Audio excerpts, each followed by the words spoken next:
Kaya kayong Korea? Kamusta yung vacation nyo doon? Okay naman. Trip nyo? Oo, nag-enjoy naman kami. Parang namin first time doon.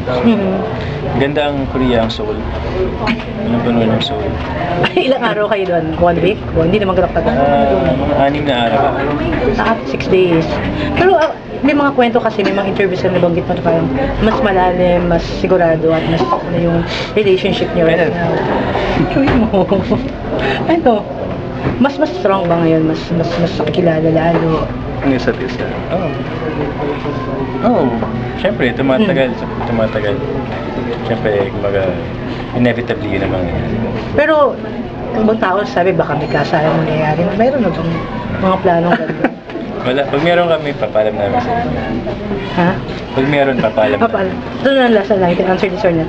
Nagbatihan kayo na siya nung nakita kayo ng birthday ni Bea. Oo naman. Sorry. Lagi naman ako siyempre, wala namang dahilan para hindi mo batiin. So, passes tapos na, parang future lang hinaharap niyo. Wala, binati ko lang naman. Parang, binati ko lang. Parang, hanggang doon lang.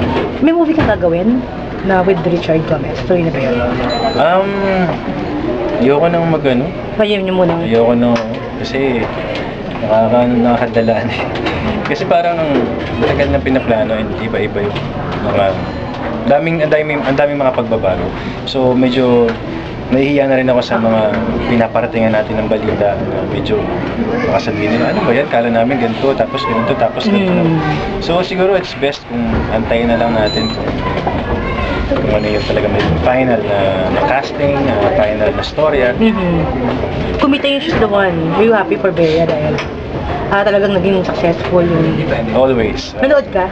Hindi ko pa napapanood. Pero masaya ako dahil si Bea, parang ganun. Parang kahit anong gawin niya, pwedeng sumabak sa family drama, tapos ibang triangle. Makikita mo na nangingibabaw yung pagka-versatile ng tao. So I'm very happy para kay Bea kasi lumalabas talaga, napapatunayan na yung kanyang husay at talino sa pag-aaral.